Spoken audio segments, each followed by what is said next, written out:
What is going on, beautiful people?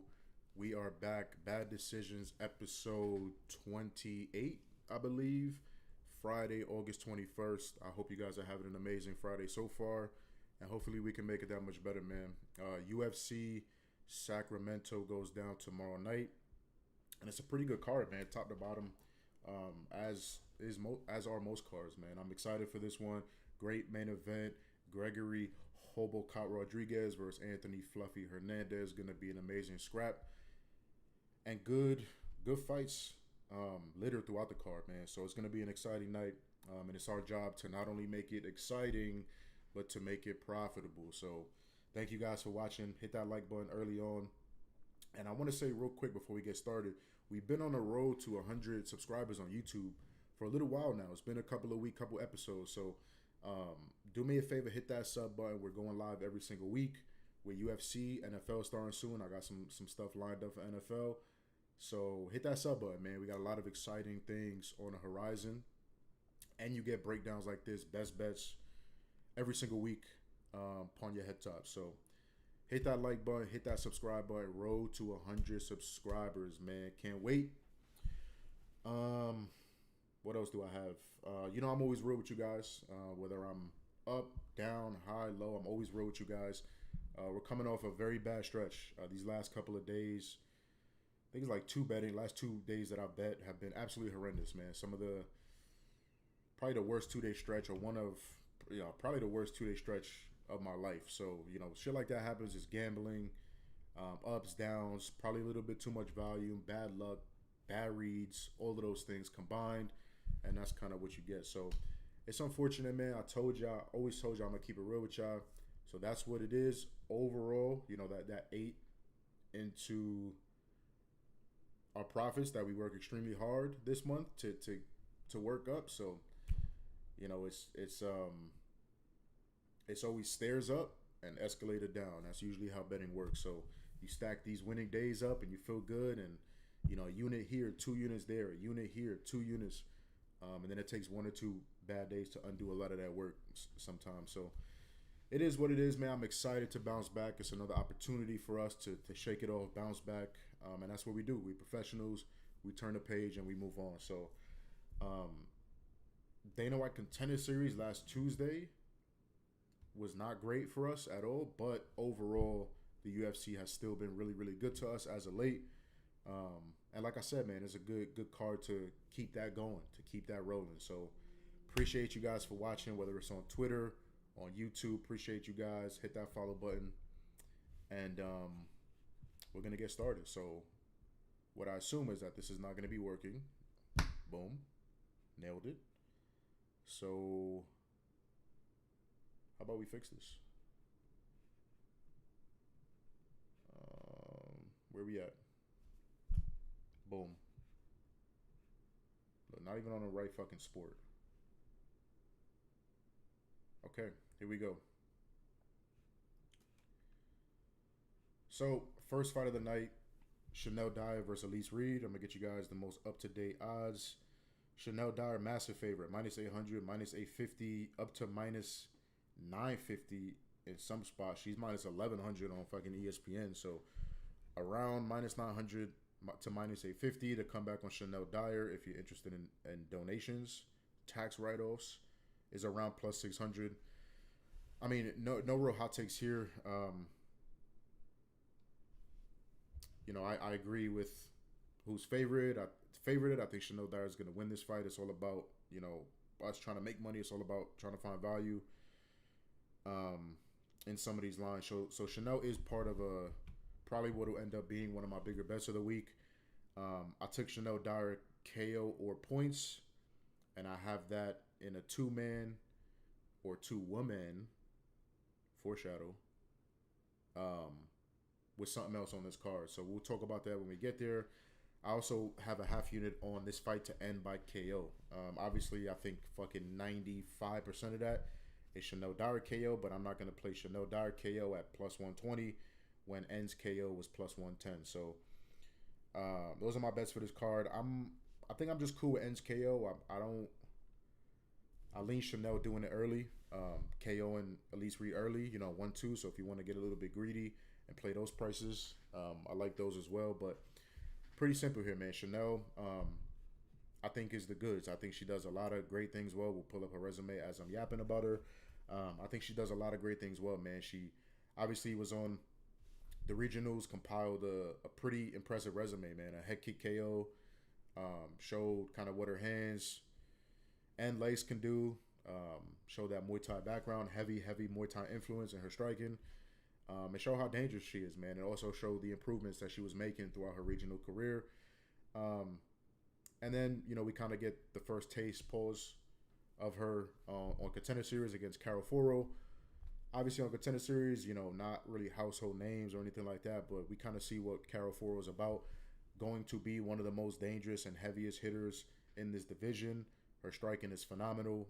Her timing and ability to close distance and her ability to find her best shots is some of the best in the division. So she's going to be a fucking problem. And that was an amazing fight, man. One of the best WMMA fights in Contender Series history.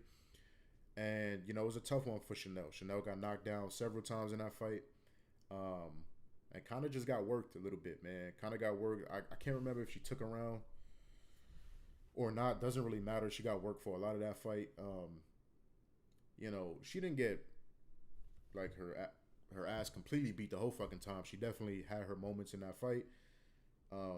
Tried to implement some offensive takedowns and things like that, show her well-roundedness, but it was a tough fight for her, man. Tough fight, but I think that was the start of her showing kind of what she's about, man. Showing her toughness, her recoverability, her tenacity.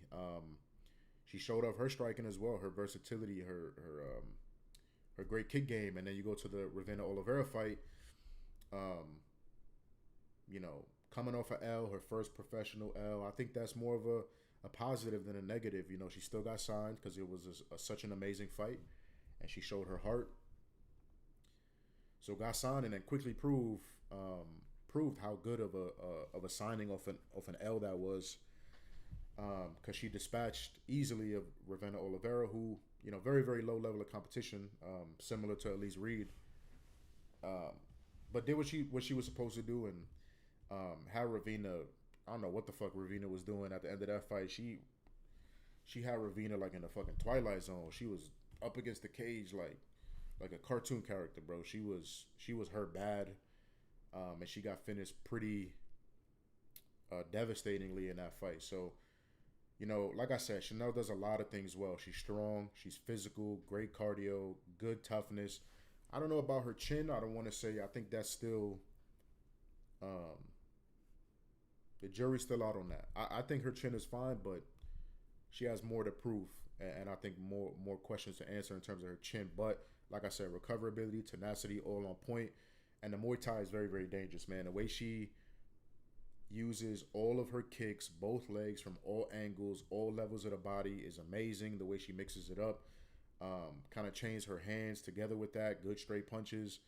And like I said, she's strong, man, especially for strawweight. She's fucking strong. So her punches definitely have some sting on them. The kicks are very dangerous.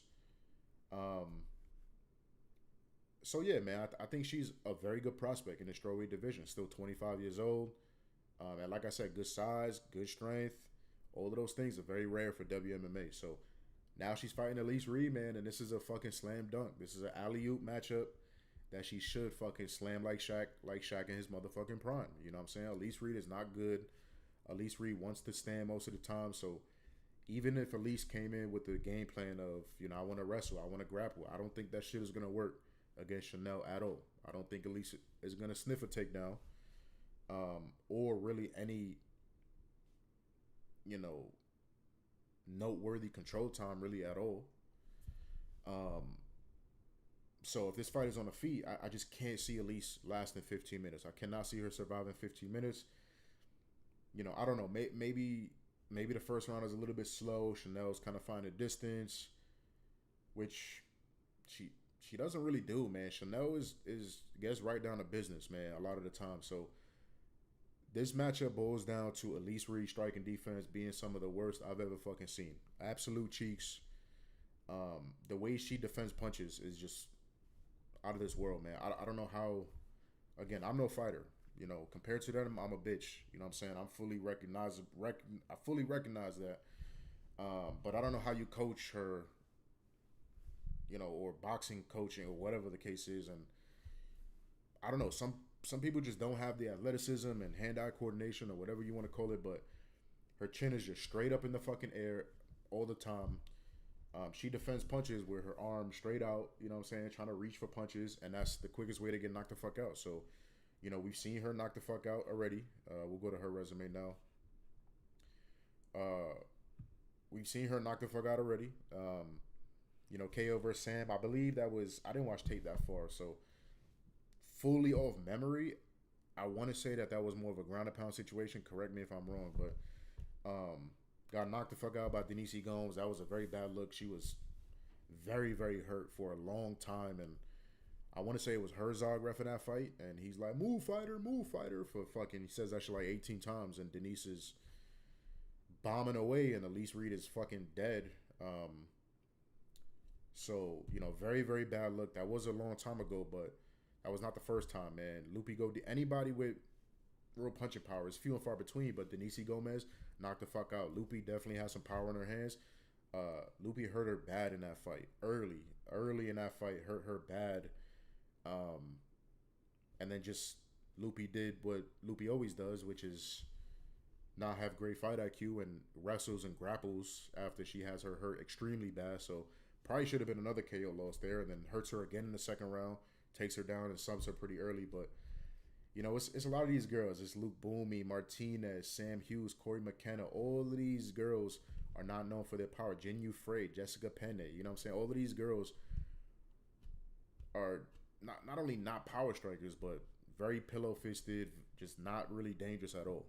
And that's the opposite of what Chanel Dyer is. So I think Chanel is going to put in... I think Chanel in this fight is going to invest a lot in low kicks and keep investing, right? Low kick, body kick.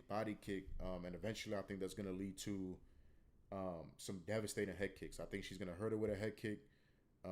Again, that's just my prediction, whatever. But I think there's a lot of different ways this fight can play out. In terms of Chanel winning, Chanel finishing, I think it could be around 1. I think it could be around 3. Elise is just very, very bad. So if you're going to tell me there's absolutely zero wrestling, grappling threat, and these ladies are just going to stand and bang, Chanel is just, universe is better, man. So I'll stop yapping about this fight. I'm excited about this fight because I'm excited to watch Chanel Dyer perform. But unless she just kind of shows up, which I don't see, doesn't seem like that type. She's fought in front of big crowds before, has UFC experience against, like I said, I think that Carol Foro loss is going to continue to age very, very gracefully. So, yeah, man, it's chin up, arms out defense. I think it's very, very bad for the Muay Thai specialists in this spot. So, Chanel Dyer KO or points, first leg of the 2-leg, and then fight ends by KO plus 110. I like a lot too. So, let's move on. Next fight. Wes Schultz versus Jackson McVeigh. I heard somebody say, I think I was just scrolling Twitter, and I might have heard this, but somebody said Weed Jesus versus Meth Jesus or Crack Jesus, and I started fucking dying. Anyways, current odds: Jackson McVeigh anywhere from -175 to -185. The comeback on Wes Schultz is plus 150. So, on paper, not a fight that, you really think you're going to have a lot invested in or really give a shit about at all. But I like Jackson McVeigh in this spot. I missed the best of the line. He was like -140, -150. I'm like, I probably should just stay away. This is pre-tape. I'm like, I probably should just stay away. Can't fight. I'm not trying to dive in a dumpster to find value. But I'm like, let me do my due diligence, watch tape. I finished watching tape. Jackson was around this price now. So it's definitely not comfortable. It's definitely not comfortable, not easily digestible seeing Jackson McVeigh as this big of a favorite. But I like him in a spot. One of these guys is a UFC fighter and one is not, in my opinion. So, as respectfully as I possibly can try to make this, I don't think Wes Schultz is UFC level. I don't think he's a real fighter. I think he's a very good opportunistic grappler, but so many suspect things, man. His striking is non-existent. Striking defense is non-existent. Cardio is extremely suspect. Um, Makes a lot of mistakes, even in the positions he should be best at, which is grappling positions and things like that. Uh, Makes mistakes, lose positions constantly. Um, Hold on, I wanna. What's up all the time? Yeah, I'm still live. Okay, I don't know. My YouTube was bugging out, so I just want to make sure I'm still live. Yeah, I believe I am, so I think we all good. Um, so yeah, man. I mean, just the list goes on and on. I like I said, the in terms of the pros in his game, I think very opportunistic submission grappler. I think we've seen that. He solo a stretcher guy in round three in his last fight, so that shows he definitely has his bag on the mat. He definitely has a bag when it comes to the floor, from bottom, from top. Definitely shit in his arsenal, but yeah, man. Jackson McVeigh, I think, is a real fighter. His striking is devastating. Big, physical for the division. Going to be the bigger man in this spot, and an actual comprehensive, uh, fight game. And that's a lot more than I could say for West Show. So I think some of Jackson's best positions is obviously in close. The man loves to fight in the phone booth, in the pocket, loves his Muay Thai clinch, and he's devastating there. And I don't see a world in which Jackson doesn't get in close, whether it's up against the cage or just off a Thai clinch in space. He's gonna get in close, get in West's face, clinch up with him, and land devastating strikes, devastating knees to the body, elbows, punches in close, uppercuts from the Thai clinch, and I think he's gonna finish West early in this fight. So um, I think it can happen a variety of different ways. Like I said, I think he can do a lot of damage in the clinch. Whether it's a straight KO, TKO, up in close, in the clinch, up against the cage. I think it could just be from boxing range. He can land some big punches, and West can not like them, as he usually does not like to get hit. Or I think West can put himself in some very vulnerable positions. Jackson McVeigh, not only is he I would say, serviceable striker at best. Not only is he serviceable striker, not only is he nasty as fuck in the clinch and in close, but he has a pretty devastating front choke series, man. Like guillotines, ninja chokes, front chokes, pretty devastating series, man. He likes to go for them as well. So I do not want to be caught playing a Jackson McVeigh KO prop. When West, not only is he, people love saying, and commentators and shit like that love saying he has a wrestling background. West does, but I don't think he's a good wrestler at all. I think his shots are extremely sloppy. So whether it's a pure shot from space, I think he can put himself in some scary positions, give his neck up, or if he's probably what I think is more likely going to happen, McVeigh's fucking bombing away at his face, hitting him with vicious knees, vicious elbows, and West kind of panic shoots and puts his neck exactly where it shouldn't be. So, yeah, man, I'm still debating on how I want to play it. Like, I want to be as careful as possible, especially with fighting and shit like that. Yes, I do believe he gets this done early. I think it's round one, round two. Let's look at some of these lines.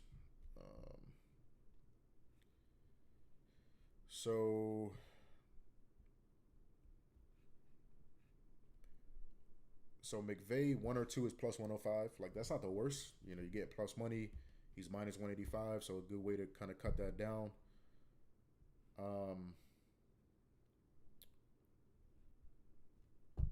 Yeah, I mean, what's his ITD? McVeigh ITD is minus 110. Like, I probably just play that instead of 1 or 2. So yeah, man. I mean, I don't know. It's just, I guess what your preference is. I think I'd rather just play the money line. You know what I'm saying, and not just completely give away his decision equity. Neither of these fighters are elite. So if Jackson, whether he hurts him and does a lot of damage in round one, if this fight goes past 7.5 minutes, I don't expect either one of these guys to, have an elite game plan or elite process moving forward in that fight. So I think there's a world which we see kind of a sloppier second half of this fight goes to the cards. Everybody's pissed off. So yeah, I don't know if I want to completely give away the decision equity. I don't know if it's worth 60, 70 cents, but KO decision, like I said, I think is out of the question because I do think the sub is live. What interests me too is fight ends by sub, plus 155. I don't mind that too much. That was a much better price a day or two ago, though. Yeah, that's the best price in the market too. That's I don't love that. Like it does cover both bases. I think if West wins this fight, I think it's by sub. I think it's Jackson McVeigh making mistakes. We've seen him make mistakes before against UFC level guys, but we've seen him make fight ending mistakes before when it comes to the submission game. So it can definitely happen again. I think he's gotten better since then, and I don't think West is as good of a grappler as Bruno Ferreira or anything like that, but it could happen. So plus 155 kind of covers what I think is West's money line and covers if Jackson was to lock some up. But I think a large majority of this fight plays out Jackson by KO. So plus 155 is not too much left on the bone, in my opinion. I was looking at I think it was close to like plus 200 earlier in the week. That's kind of where I wanted. Plus 200, plus 225. Fight ends by sub. If we just look at the McVeigh side, McVeigh by sub is plus 500. I don't mind that too much. I think that's a pretty decent number. And like I said, he looks for it. He just did it. He's beating the fuck out of Cedric Dumas. Dumas is obviously a fucking can, but beating the fuck out of Dumas. Dumas is curling up and doing everything he can to quit again.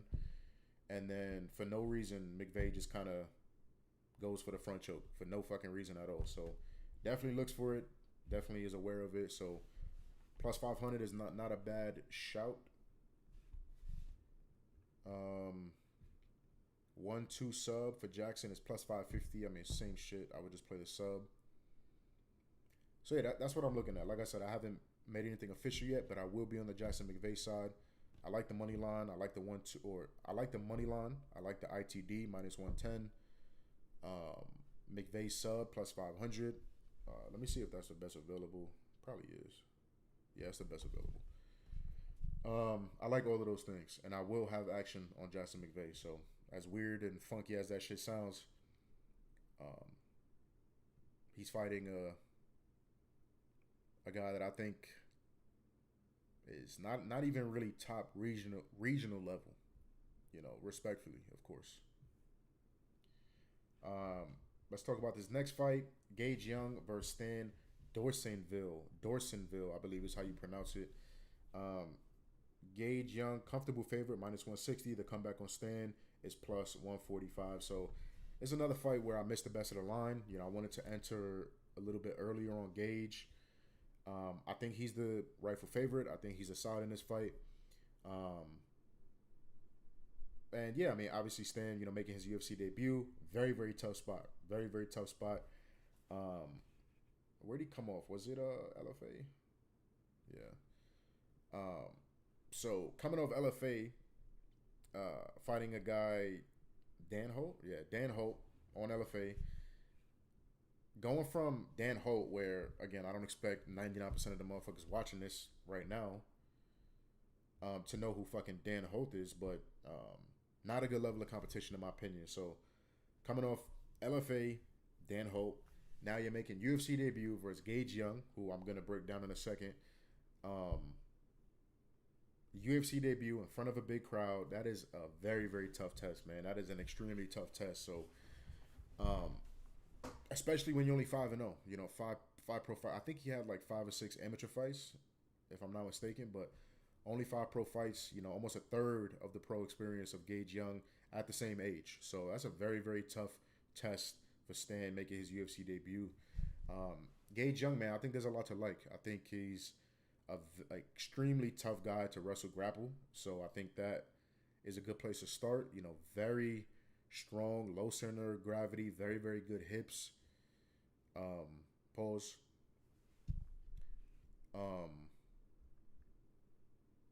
And yeah, I think just extremely tough to take down, extremely tough to control, extremely tough to grapple. And I think he's proven that, multiple times against all levels of competition. If you get him down, You're not keeping him down for long. He's very, what do you call it? He's very urgent in these positions, whether it's on his back, whether it's back against the cage.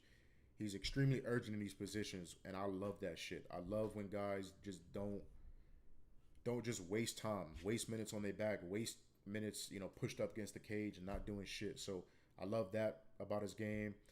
I think the striking is pretty serviceable. Very active kicking game to all three levels of the body. Pretty good puncher. When he throws, a lot of it is straight. So yeah, pretty good technique with his striking.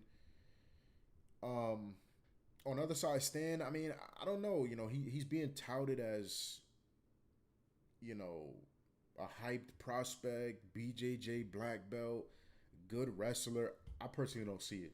There's not a lot of footage. Obviously, only 5 pro fights. I really don't see it, man. I mentioned the Dan Holt fight. Dan Holt, and he looked great in that fight.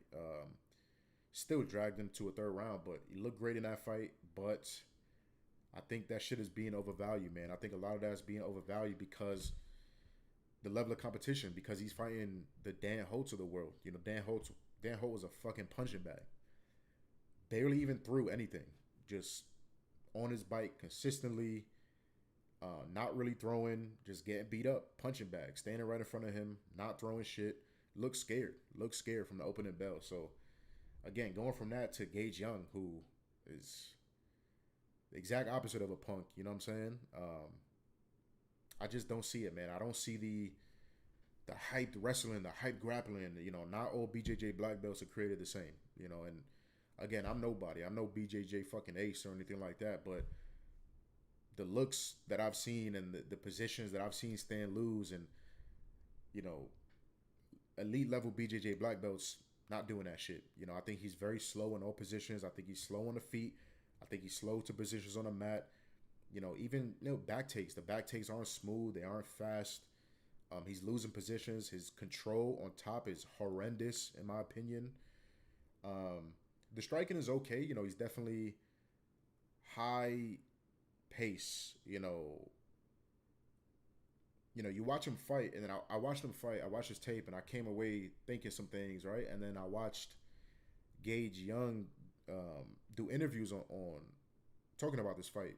Obviously, fight week and fight prep interviews, and he took the words right out of my fucking mouth.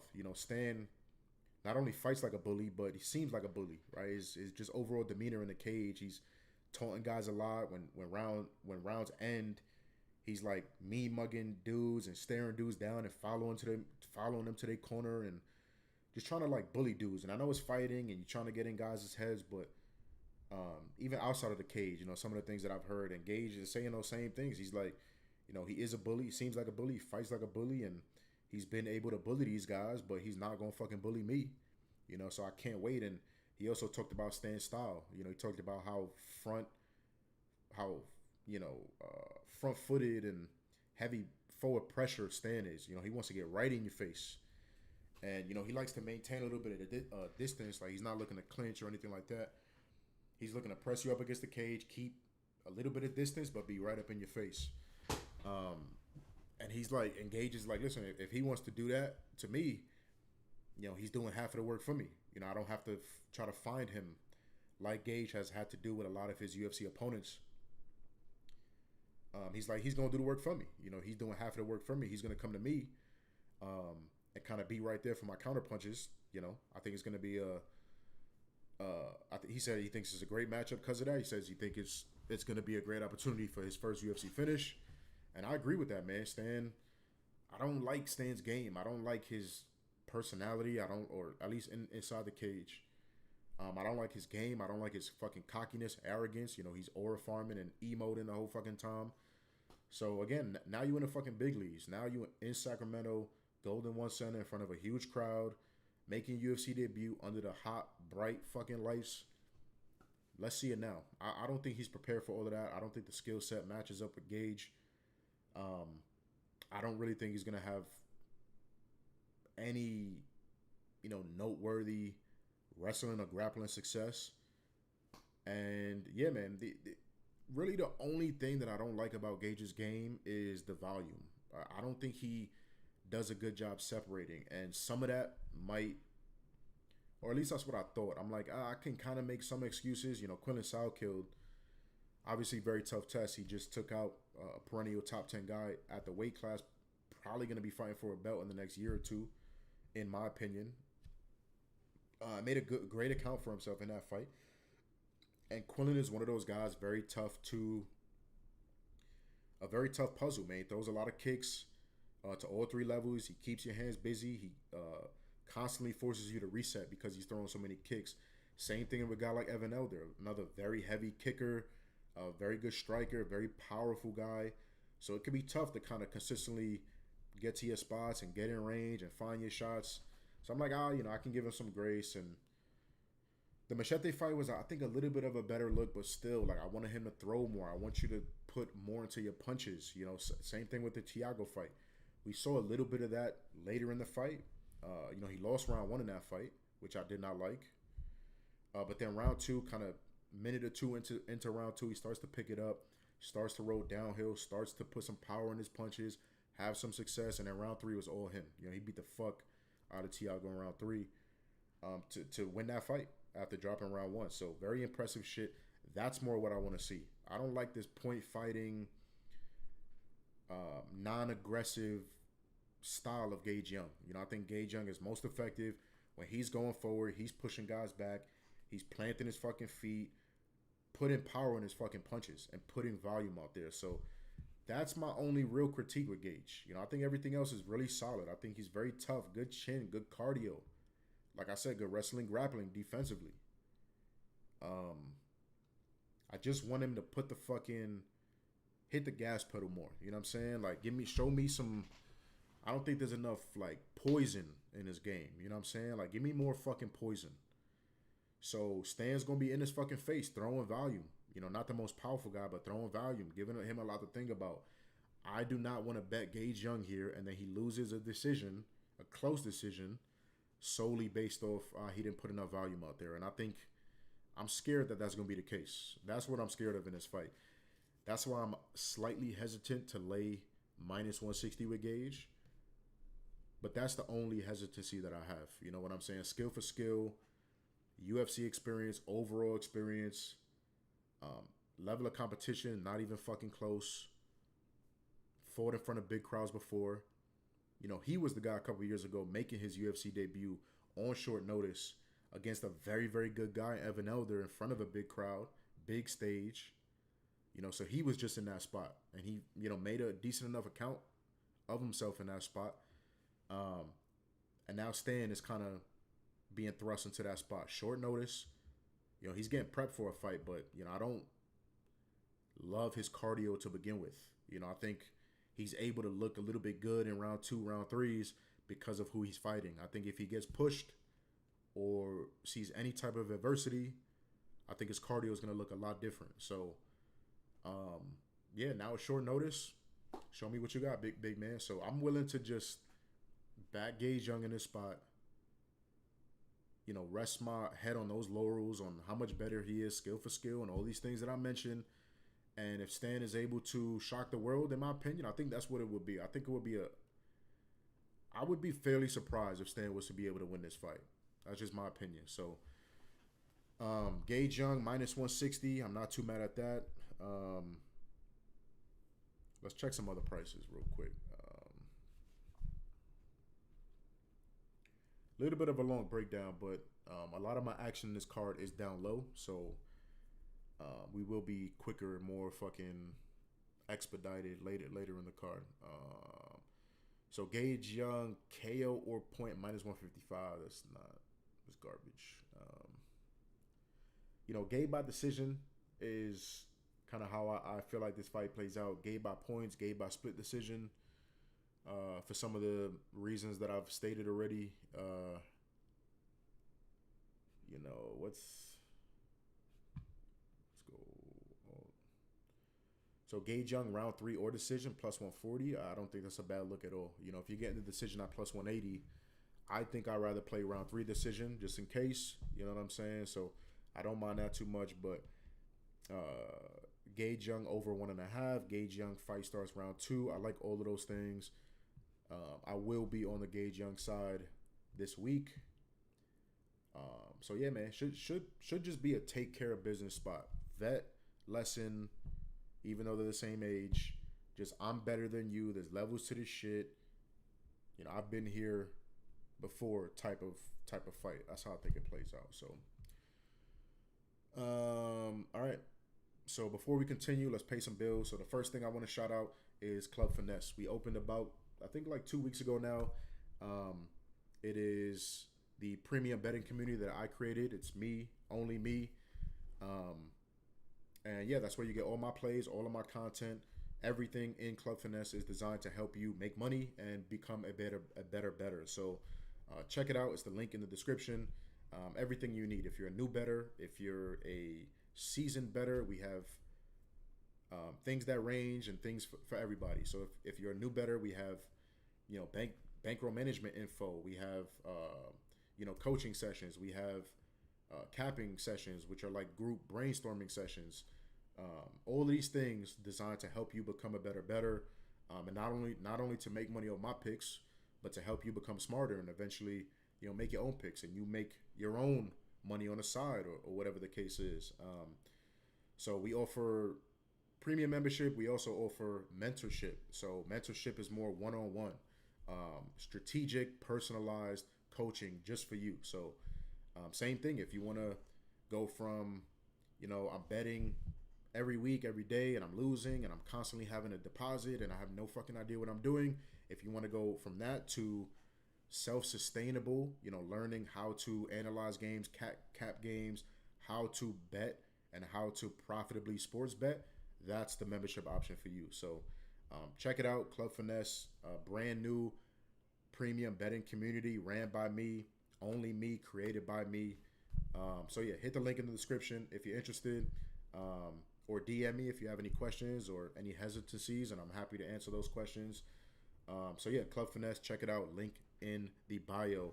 Next thing I want to talk about is the first ever sponsor of Bad Decisions. Playbook IQ is the newest name sponsor to Bad Decisions, so appreciate Playbook IQ. And Playbook IQ is a fairly new company, and they're looking to be the newest and best research platform, everything football related. So they're adding college. They're working on college right now, but they're focused on the pro game. So it's basically two what do I say, platforms or two products under one umbrella, under the Playbook IQ umbrella. So we have Gridiron IQ and Prop IQ, but like I said, two football research tools in one. Gridiron IQ is for all the fantasy footballers out there. We're at that time of year. People are drafting. I'm starting to draft, and that's what Gridiron IQ is for. All of my fantasy football heads out there. Basically helps turn NFL data into fantasy research data that's going to be more digestible and more easy for you to use to help draft the best team and have the best success in your fantasy teams. Player cards, rankings, matchups, trade tools, draft prep, all of those things under the Gridiron IQ section of Playbook IQ. And then we have Prop IQ, which is more suited for people like us, sports bettors. If you're looking to bet consistently in the NFL, in the upcoming NFL season, then Prop IQ is just that. Turns real stats into prop projections, hit rates, edges, takes the guessing out of player prop betting in the NFL. So what I want to do right now is take you guys through one section that we talked about, which is the Gridiron IQ section. So first of all, completely free. That's one thing that I love, completely free. And again, we're right at that season, that fantasy football season. So now is the time to check it out. Completely free tool to help you level up your fantasy football game. First thing we see is this Moneyball AI. So you can ask this AI anything. It can be, you know, I have this 6th pick in my draft. It's a 12-person draft, a 12-person league. You know, show me rankings of best available players or draft strategy at this certain draft position. Or, hey, what do you think about this player? What are your concerns? What are the pros and cons of drafting this player? You can ask this AI anything, Moneyball AI, and it will help you along. And then we kind of see the fantasy section up here, and we see this menu right here, kind of kind of a bullet point of everything that's offered on the Gridiron IQ. So we talked a little bit about Moneyball already, showed you the AI. Moneyball is just a ranking system. So ranking system for all players, Moneyball breakdown, kind of a breakdown of what everything means if you need some help. Individual player insight. So you pull up Lamar Jackson, player cards, all digestible information for you. Lineup tools, research tools. So this is, start sit decisions, heat checks, kind of blog entries on information needed for your upcoming drafts, news, injuries. You can enter my team, connect your league, and Gridiron IQ will analyze your league and help you with your specific team once drafts are done. Waiver wire stuff, start and sit, trade analyzer, which I love. So you can input trades, kind of see what they tell you. Is it a good trade? Is it not a good trade? Draft mode, which I really, really love too. You can kind of mock draft and gridiron. I have a lot of fucking trouble with that word, man. Gridiron IQ will help you along. It'll let you know kind of mistakes. It'll take you through different strategies that you can use. So kind of like the best mock draft that you can do. Kind of a helping hand through your mock drafts and snake drafts, auction drafts as well, which is another thing Moneyball AI will help with, which is auction drafts as well, not just snake drafts. So yeah, man, completely free tool. So hit that link in the description.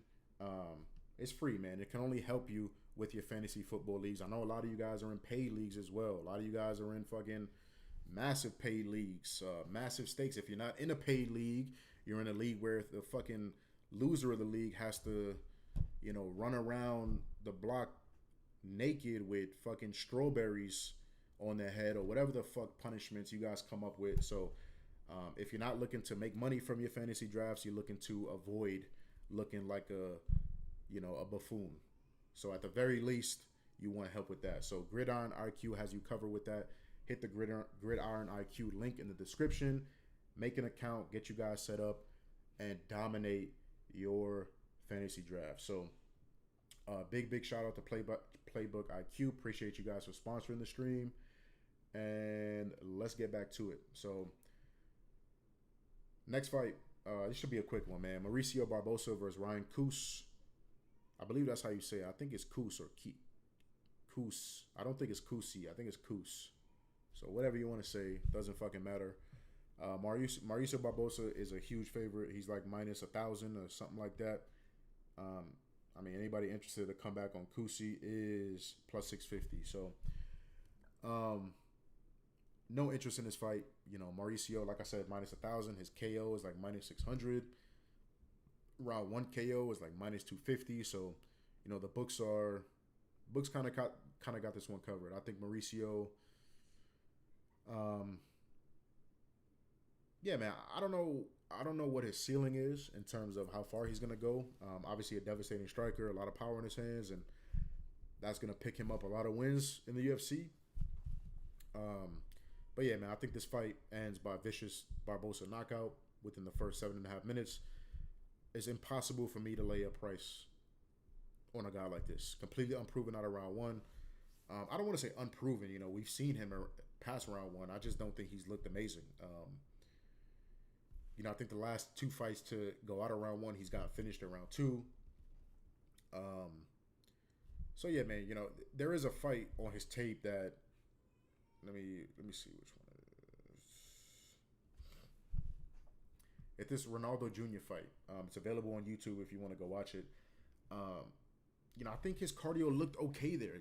He was tired in round 3, but he was still fighting, man. Like he's, the guy's trying to take him down consistently, trying to just mat return him consistently, and he's working his way up, man. Like he's not settling on his back. He's working his way up, and that's in round 3. He's already tired, so I think that's respectable, man. And then we haven't seen him in round 3 since. It's been fucking 5 years.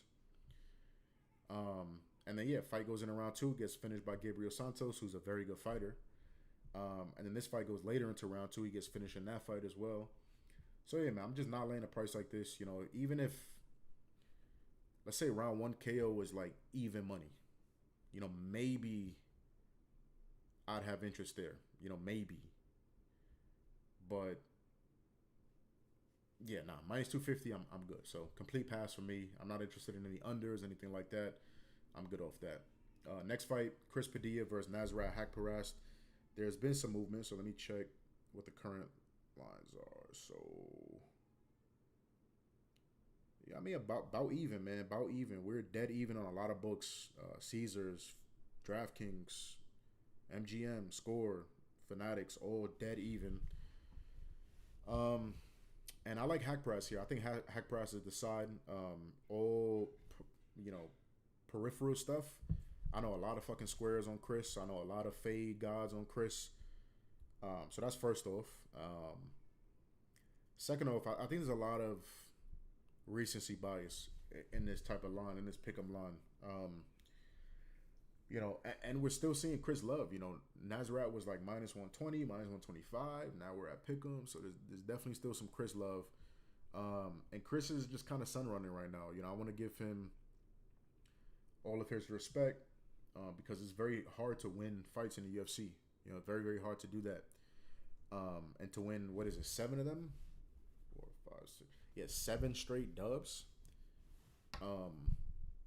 And then you get a bullshit ass fucking draw with Markel Madero. It's just complete bullshit. Everything I hate about this sport. So it should be 8 straight dubs. That is nothing to scoff at all. But he's had his fair share of luck through that run. I don't want to slander the man's name. I don't want to slander what he's done in the sport. So that's as far as I'll go. He's had some lucky shit happen and some lucky finishes to some of these fights. But it is what it is. He's a winner. Finds a way to win. There's a lot to be respected.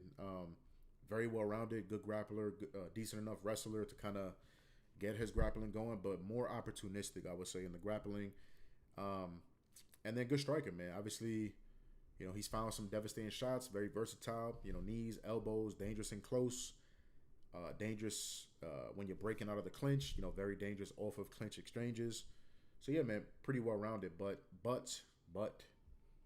I think the wrestling grappling is kind of null and void in a matchup like this. I think Nasrat's takedown defense and grappling defense is borderline elite, I would say. I think his takedown defense is very, very good, man. So unless it's Nasrat making grappling mistakes constantly, I don't think Chris is really going to have any success with the wrestling grappling. I wanted to check Bet Online and see if they dropped this shit yet, but I'd be interested in the under takedowns for Chris. Let me check it real quick. I'm fucking running out of time. And we're like fucking 5 fights in. Holy shit. Takedowns. Yeah, so Chris Padilla under half a takedown is minus 120. Like I like that. I know it's juice. I was hoping for a mistake line, maybe a plus money line, but I like that a lot. That'll be my heaviest lean in a fight like this. But yeah, I mean, Chris Padilla, so not expected to have much wrestling grappling success. And if this is a 15-minute kickboxing fight, I have to favor Nasrat. I have to. Much better footwork. I think he's going to have much better volume. I think he's going to land more, throw more in a fight like this. And obviously he's coming off a devastating head kick KO. And that's what all anybody can say. Oh, how can I back Nasrat? He's coming off a vicious head kick KO. Not only was it a KO, looked like he was dead. Looked like he was fucking dead. So very scary KO. And that can be tough to kind of come back from. But, Taco is not like a power puncher. You know what I'm saying? Like, I don't envision Nasrat being scared to strike for 15 minutes versus Taco. I don't see it personally. We've seen some sketchier looks. I mean, the Bobby Green loss is aging like fine fucking wine. Dan Hooker 5 years ago was a much, much different fighter, so I think that ages well. Drew Dober, did what he does, which is knock people the fuck out. He's had some closer fights. Jared Gordon fight. I think Jared Gordon landed like over 100 significant strikes, which is, not a great look. Nasrat, I expect Nasrat to be much more agile, much better footwork than a guy like Jared Gordon and not get hit 100 times significantly. But it is what it is. I think MMA fans are very fickle. earlier in Nasrat's career, oh, he's a decisionator, he's a point fighter. I want him to sit down more his punches. I want him to take more risks. Then he starts doing that. We see that in the Jamie Malarkey fight. We see that in the Jared Gordon fight. And we see that in the Ribovich fight. You know, he's kind of in the pocket more, skating the outside of the octagon less, sitting down on some of his punches. And now people want to clown him for having close fights with Jared Gordon or getting hit too much. It's like you can't have it both ways. You know, if you're going to be in the pocket, you're going to get hit more. It just is what it is. But we see on the screen, too, you know, not only is Chris landing over 6 significant strikes per minute, which is incredibly impressive with that amount of fights, but so is Nasrat. You know, so I think Nasrat is the cleaner striker. I think he's going to have better footwork, a lot less miles on the tank than a guy like Chris Padilla. Just kind of how his fights play out, less damage taken. So, yeah, man, I think there's going to be a kickboxing fight, and I think Nasrat's the better striker. I mean, it's really that simple. So, at a pick-em price, I have to favor Nasrat, and I probably will bet Nasrat. You know, all the squares and all the fade pages being on Chris is kind of what pushed me over the edge. Like, I don't know if I would have necessarily felt the need to invest in this fight, but just so many squares, so many fade guys on Chris, and just talking like it's easy, like the pick'em line is easy money. You know what I'm saying? I don't agree with that at all. So, yeah, I'll probably get down Nasrat. You know, especially getting a better price than I was yesterday. You know, I pick him. I like that spot.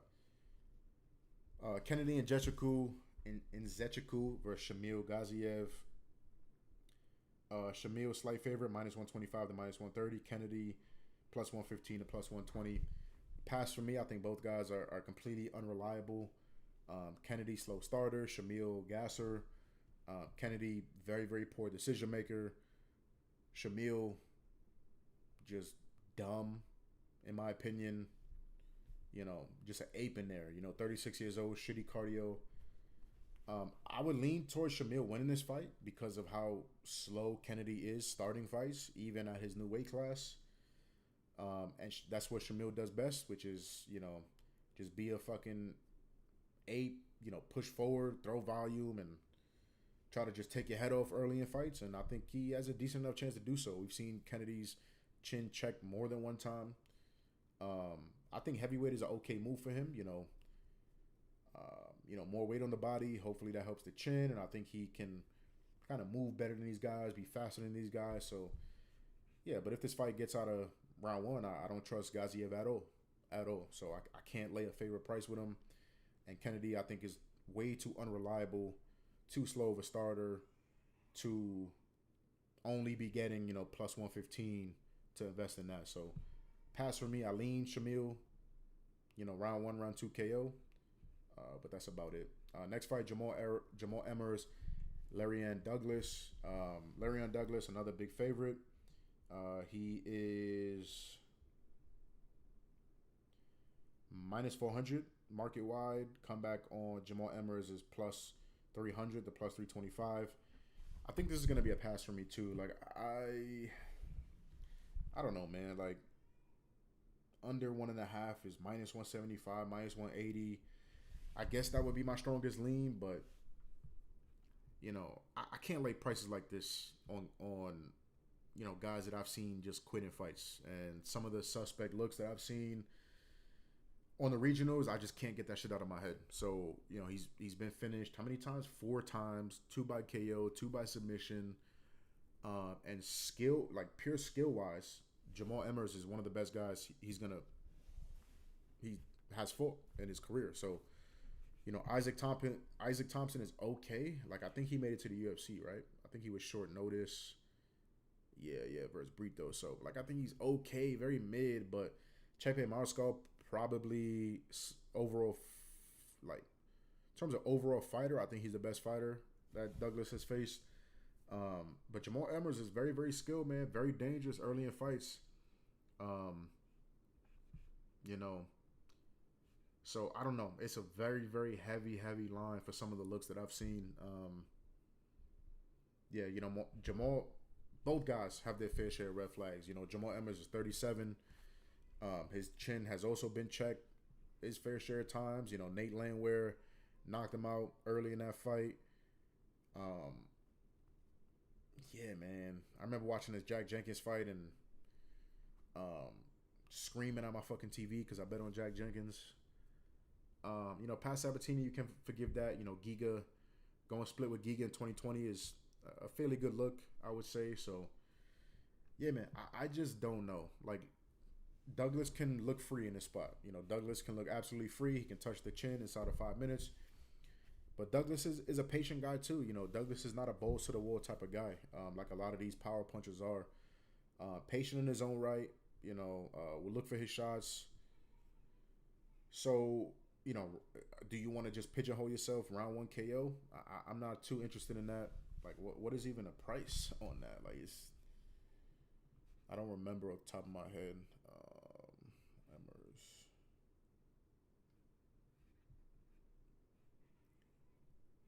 So Douglas round one KO plus 120. Like, again, it could look free. It could absolutely look free, and Douglas can get this done and touch the chin early, just like guys have done before. But Jamal, and like I said, Jamal Emmers is very skilled, man. If we go past 7.5 minutes, what is Larry Ann going to look like? I don't think it's going to look that well. I think the second half of this fight, if we do get there, is going to lean towards Emmers. Going to lean towards Emmers pulling away, putting damage on Larry Ann. Jamal Emmers doesn't have the best cardio in the world either, but more UFC experience versus a better level of competition. He's been in UFC round threes. You know what I'm saying? He's been there, done that, and that's valuable. So I'm not interested in his price. He's going to have to show me. He's going to have to show me. So it would be dog or pass. Unfortunately, dog shot can look very stupid because Jamal could be sleeping inside of 2 minutes. So it is what it is. But I'm not willing to parlay Douglas. I'm not willing to play a plus 120 round one KO. Yeah, I'm not with that. So it's a pass for me for now. Yeah. So moving on to the main card, Anthony Wentz. Familiar name, man. We just saw him fight on Contender Series, so very, very quick turnaround. Fighting a fellow debutant in Terrence Chapman. Wentz is like another massive favorite. He is... Where the fuck is he? Yeah, he's minus 1,000, minus 1,100. Come back on Chapman if you want to donate, plus 800. I think it's less of a donation than some of these other fights that we've talked about. But there's another one where I'm just gonna sit and watch. Like, Went athletic freak, former NFL player. That's all anybody can talk about. That's all the announcers can talk about when they fucking talk about him. But 30-second KO on Contender Series. That was 10 days ago. Making the turnaround, fighting in Sacramento, which I love. As soon as that fight ended, he was adamant on leaving the Apex that night with another fight booked, and that's exactly what happened. So shout out to him. Love the energy, but he just completely unproven in my opinion at this level. We've seen him in some round threes, and he's looked okay at best. But again, he's fighting absolute cans on the regionals. Chapman is not UFC level, but he's better than the guy he fought on Contender Series. Went round one, KO is probably how this fight goes, but I just need to see more. Laying prices like this, I have no interest. I don't know what you're going to look like on your back. I don't know what you're going to look like if you get punched in the face, because we just haven't seen that. We haven't seen that shit at all. So, I can't lay minus 1,000. I have no idea how you're going to look when you get punched in the face. So, went round one. That's going to be the pick, but in terms of betting action, it's dog or pass, but not all dogs or pass is you have to play. Not all dogs that you think might be the side, and I picked them. Not all of those you have to bet. And Terrence would not be getting any of my money. So, next fight, Carly Judice versus Gisela Chavez. Odds on this fight, another heavy favorite. Carly Crispy Judice, minus 550. The comeback on Gisela Chavez is plus 450. So I mentioned I had a big bet on this card. I mentioned it was a two woman parlay, and it's a double chance parlay. So it's Carly Judice and Chanel Dyer, both KO or points. That's minus 145, and I played that fairly big. Going to be one of if not my biggest bets of the card. So Yeah, both girls KO or points. I'm a big Carly Crispy Judice fan. I'm a huge fucking fan of hers. I bet her. Let's see. I bet her. I bet her in contender. Lost, obviously. I don't think I bet her in her debut because I was salty as fuck, which good thing. But then I bet her all three of these fights. So, you know, fuck the fact that she's made me money and this and that. I just love her style, man. I love her style. I love styles like that, especially in WMMA, man. It just makes it that much prettier to watch. 9.32 significant strikes landed per minute, and that's not just a one fight sample size. That is a several fight sample size. She is non-stop action, non-stop in your face. Her volume is absolutely fucking incredible. That fight with Karaskete, I think is how you say it, on Contender Series, amazing fight. One of the better WMMA fights you'll ever see on Contender Series. I just love her, man. Consistently getting better too. She's also hard to wrestle grapple, which is obviously important in a matchup like this versus Jesla Chavez. I love everything about Carly, man. Cardio to do that, to do what she does for 15 minutes as well. Not only is she landing almost 10 significant strikes per minute, not only is she consistently landing north of 100 significant strikes per 15 minutes, she's doing it at over a 50% accuracy, man. That is just outstanding. I can't say enough good things about Carly. Also seems to be pretty tough, man. I've seen her get hit very, very hard multiple times. So good chin, good toughness, good cardio, amazing volume, infinite amount of fucking dogs in her chest. Just absolutely fucking love her, man. Can't say enough good things. And there's another layup spot versus Jesla Chavez. The market thinks so. Exactly what the UFC wants to do is, build up WMMA stars, just like they're doing with what's her fucking face at strawweight? Fuck. Man, I used to be a lot quicker in my mind, man. Between me getting old and all the weed flowing through my system over the past 15 years, man, it's been tough. It's been tough. Who are the monsters at strawweight? Of course, I can't find it like just easy. Strawweight. Okay, Alexia Tainora and Fatima Klein. Those are the two monsters I'm thinking about at strawweight, and these two women on this card are almost the same thing, just at flyweight. Is no Chanel strawweight too, so another monster coming up at strawweight. But I think these two ladies are similar, man. I think the UFC wants to develop WMMA stars. I think all four of the ladies I just talked about can be stars in the UFC. And that's what they're doing with a matchup like this. Jesla Chavez, BJJ black belt. That's what she wants to do is get on the mat, kind of play that mat game. Very opportunistic submission grappler, but she's a decent enough brawler too, man. Like she has no problem, standing and banging, man, which I love too. I think this fight is going to be amazing for as long as it lasts, because of Jaisla's willingness to stand. Right, she's not one of these BJJ girls who is looking to bust scoot and pull guard and is terrible on the feet. Like she's serviceable on the feet, man. She will throw. She's gonna be throwing heavies at Carly for sure. But that same thing that makes her exciting and makes us wants to watch is gonna be the same thing that is very, very troublesome in a matchup with Carly Judy. So, fuck it. If you're willing to stand, fuck it. You're gonna get knocked the fuck out in rounds 2 and round 3. So, if you want to grapple, I don't think that's necessarily going to work against Carly. The times that I've seen Carly actually hit the mat, she is extremely urgent to get back up. So she is, I haven't ever seen her settle in a position, which I love as well. So that's going to be very important in a matchup like this. She's going to be the better striker, way more active striker, way more dangerous striker in my opinion, especially as she starts to roll downhill in rounds 2 and round 3. So fairly easy breakdown in my opinion. She's a massive favorite for a reason. So big bet alert for me. Carly Judice, Chanel Dyer, both KO or points. And then we already have fight ends by KO in the Chanel Dyer fight. I'm a little bit more hesitant on this fight. Carly Judice is much more, I think, less physical, less strong, a little bit less power in her punches.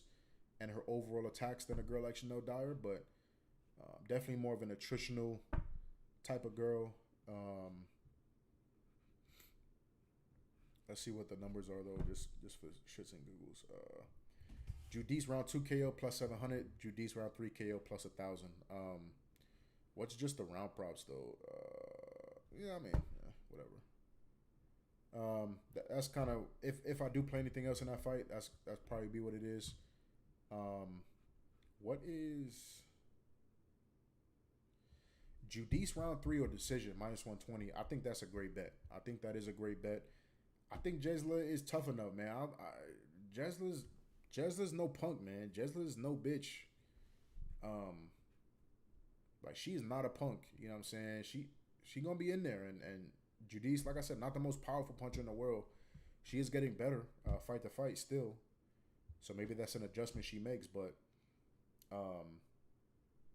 yeah, man, Jesla's tough. So maybe you don't want to sacrifice the round 2 equity. You know, maybe it's. Let's see. Maybe it's so Judice round 2 to start is minus 210.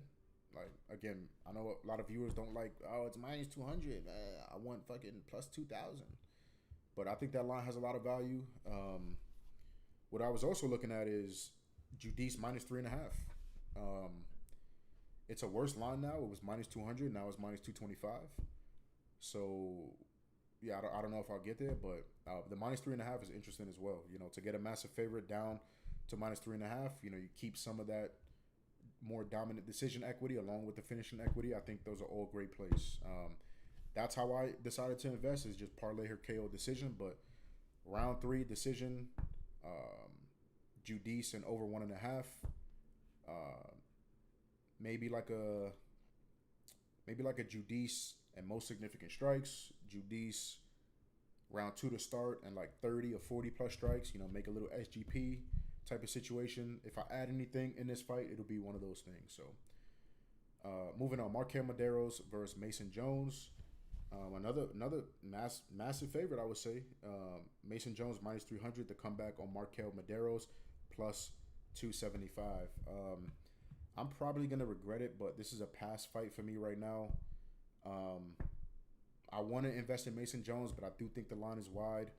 I love Mason Jones, love his style, dogs in his chest, gritty as fuck, tough as fuck, and I see how that could cause problems for Markel. But I just feel like this fight, I think Markel's gonna find ways to make this fight greasy, make this fight close, and that's not really what I want, you know, in a minus 300. So maybe I regret it, but it's a pass for now. Reinier de Ridder versus Roman Dolidze. Another big favorite.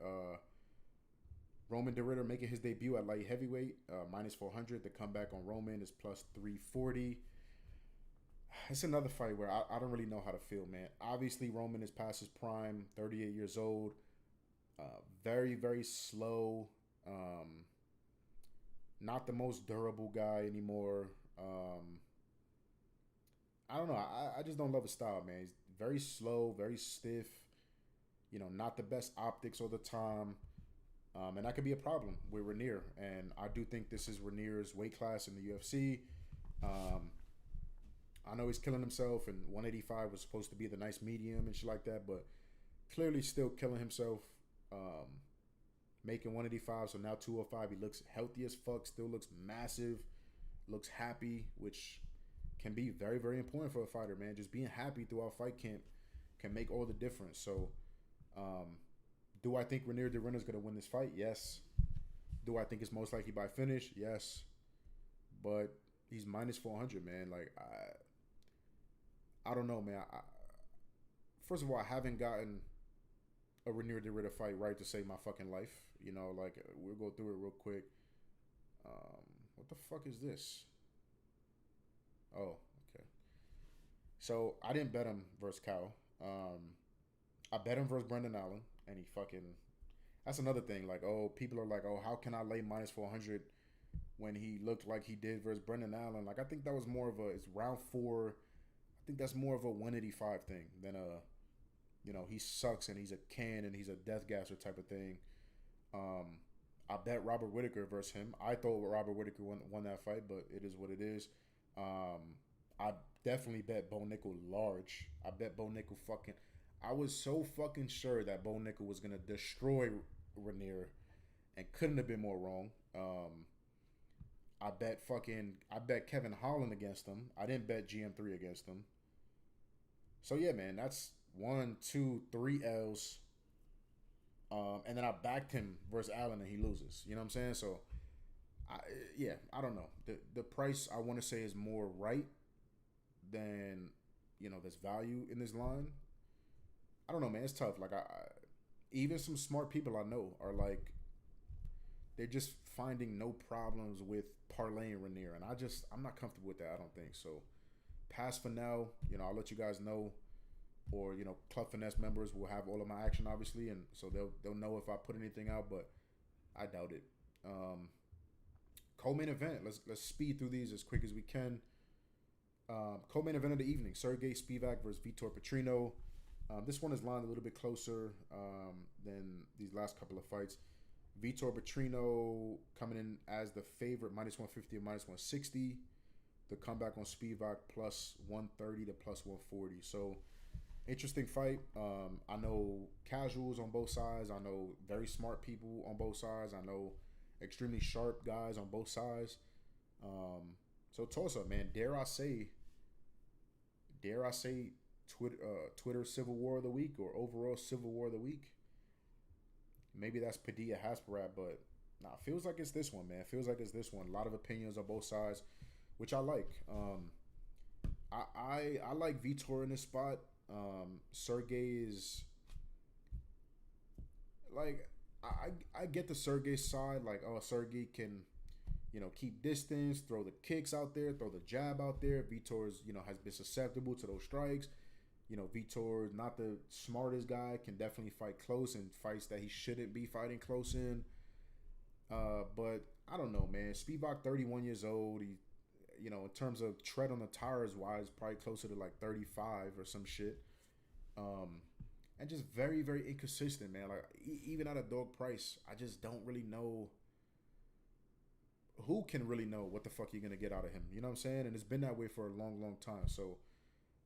Losing to guys like Cyril Gane, Jailton Almeida, cool.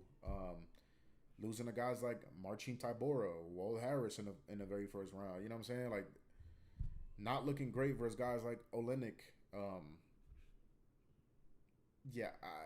don't know. I don't know. So I don't think he's the most reliable guy at all. He can set a pace, a little bit of a slower, methodical pace where he can go for 15 minutes, but if he's pushed in any type of way, I don't trust his 15-minute cardio. Very, very heavy on top, man. Obviously, polar bear for a reason. If he gets on top, he's like a fucking refrigerator, but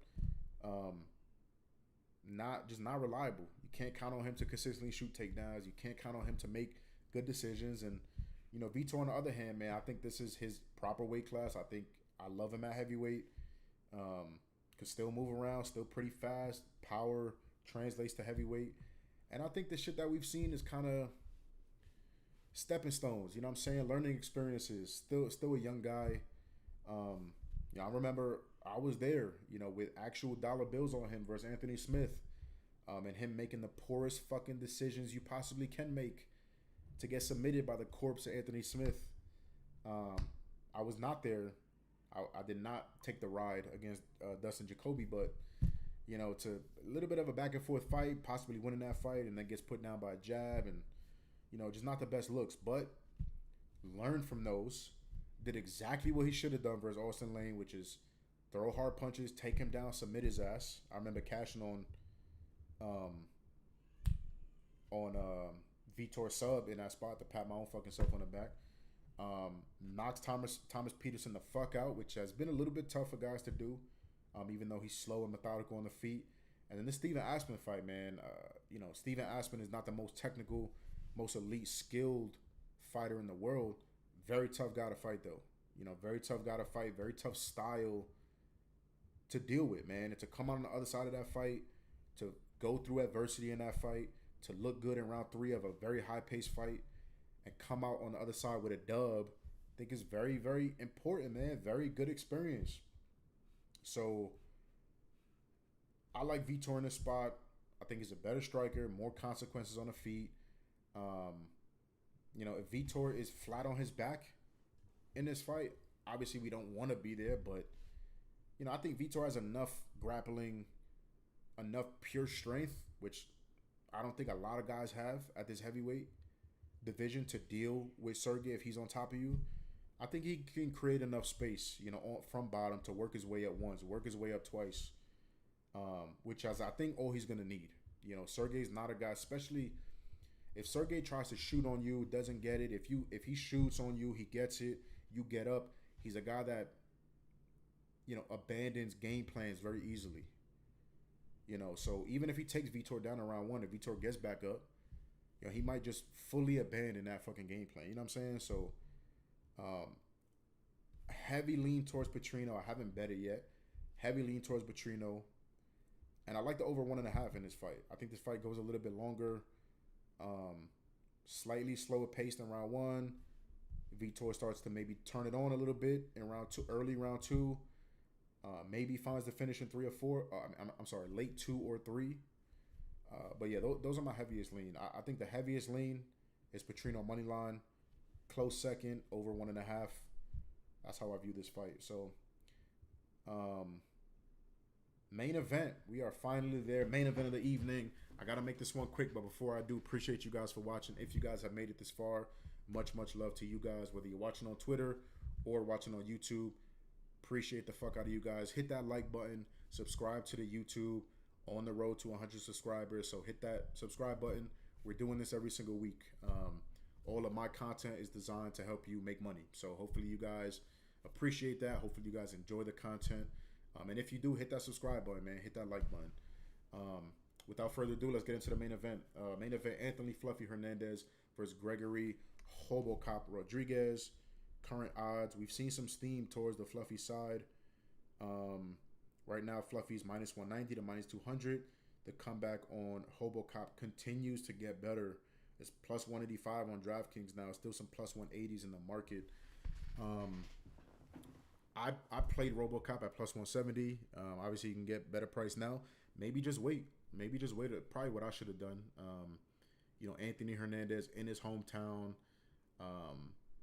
Fairly popular guy. So I think the parlay boys will be all over him. Maybe you get a Gregory plus 200. So maybe just wait, see what happens. But I played Gregory moneyline plus 170. I played Gregory round 1 KO plus 650, round 2 KO plus 1100, and round 3 KO at plus 2000. So I played all of those things. I split about 1.5 units. Obviously a unit on Rodriguez moneyline, split a half unit on the round props. Yeah, man, it's not fun fading Fluffy, man. It's not fun at all. I've tried to fade Fluffy in the past with similar archetypes like this. Heavy power punchers. Hasn't worked out in my favor. We all know what Fluffy does, man. Wants to use his cardio as a fucking weapon, especially later in the fights. Later the fight goes. He wants to put a pace on you. Relentless takedowns. He will shoot 15, 20, 25 times. Not always looking to get you down. Not always looking to dominate you. He wants to take you down, let you get back up, take you down again. He is a fucking savage. He wants to, just vacuum the soul out of your fucking body and take it home with him. He wants to take your willpower, take all the energy you have, all the will to continue to fight.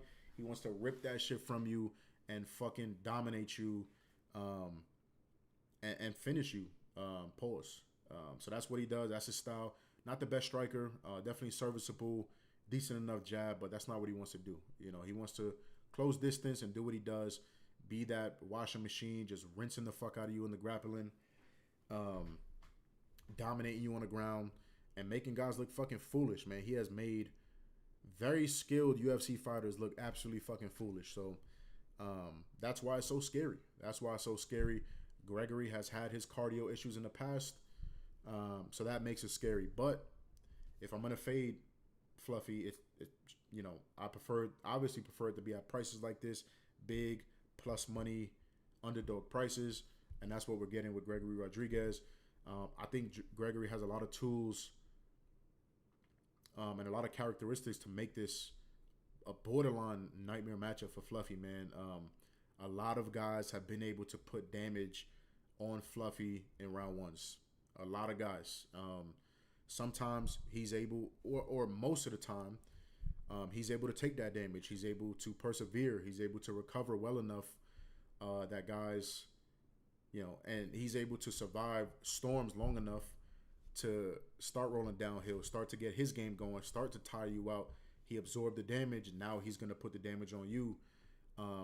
But nonetheless, a lot of guys have been able to put that damage on Hernandez, and that's not what you want to do versus Hobocop, man. That's not what you want to do. Hobocop is a professional damage dealer, you know what I'm saying? Professional fucking destroyer, you know what I'm saying? So, and Fluffy's not a fast starter. Like I said, takes a lot of damage in round one. That's not good, man. Even if he doesn't get finished in round one, I think he's going to take a lot of fucking damage, a lot of damage, possibly be bleeding, busted open already. And that's just not good. So not only do I like that aspect of the game, not only can Gregory withstand that for at least, in my opinion, even in, versus a style like this for 10, 12 and a half, 15 minutes. So that's the first thing. Second thing is his body work, man. Over 20% of Gregory's total strikes landed to the body. That is a big number. The UFC average is closer to 12%. The UFC average at middleweight is closer to 15%. So that is a big, big jump. Gregory invests in the body. He does it with punches. He does it with kicks. Devastating body kicks, man. Fucking devastating body kicks. Even when he's in the clinch, whether it's a elbow collar tie-up or a Muay Thai clinch, he's still digging at your fucking body. You know what I'm saying? So, and that is a known problem spot for Fluffy. Fluffy has a very chinny body. I don't know if that's even a thing. The chinniest body in the fucking UFC, man. So we've seen that time and time again. That's part of the reason why he got finished by Sean Strickland. Sean hurt him bad to the fucking body. And that is probably I want to say over maybe 4 or 5 plus times that we've seen him hurt to the body. So that's the second thing that I love in this matchup. How much he goes to the body, how the versatility of his attacks to the body, and obviously the power he's going to attack the body with. And the third thing is his grappling. We cannot trust Gregory to wrestle and grapple offensively at all. Just can't trust him to do so, even though he has a very, very good grappling background. But I think he can use those things to kind of deal with Fluffy, especially early in this fight. Kind of get him off of him, create space. If Gregory does get taken down, create that space to get back up. Create that space to get Fluffy the fuck off of him. If he's up against the cage, if he's, maybe on all fours, up against the cage and Hernandez is on his back, to use that wrestling, use that grappling to get Fluffy the fuck off of him early in this fight. So those are the biggest things for me. The matchup early, the taking damage versus giving damage early in this fight, the body work, and the defensive grappling and wrestling from Gregory. I think all three of those things make this a very bad matchup for Fluffy, especially at this price. And yeah, man, big spot for Fluffy. Fluffy has not always shown up in big spots. This is coming from him. This is quoting him. He's had trouble sometimes mentally in big spots, and he's kind of checked out, whether as during camps or during fights. He's talked about that this fight week, of him adjusting some of those things and being ready for this spot, in Cali, in his hometown, main event. It's a big spot for him. So, unfortunately, I don't think it ends well. I think Gregory starches the hometown guy, sends the crowd home sad, and cashes a big plus money dog ticket for us. So, yeah, man, not a lot of dog shots on this card, in my opinion. Not a lot of good dog spots. Let me just run through it real quick. I think the Markel Madero's line is wide, but same thing with Emmers. Hack Price, not a dog. Yeah, so the only dog spot that I love, the only dog spot that I probably wound up getting to playing. And yeah, that'll do it, man. That'll do it. So UFC Sacramento is going to be an amazing card. Like I said, hit that like button, hit that subscribe button, and check out the links in the description, man. If you want to make more money betting, if you want to become a better, join Club Finesse. It's that simple. If you want a more in-depth explanation of who I am, what I offer, what Club Finesse is, go on my Twitter. It's the pinned tweet on my Twitter profile. Check out Playbook IQ, sponsor the video. Check out their free Gridiron IQ tool for everything fantasy football related. And yeah, man, that'll be it for me. I hope you guys have an amazing Friday. Hope you guys have fun watching this card. I hope you guys make money on this card. And yeah, that's all I have, man. So appreciate you guys for watching. And until next week.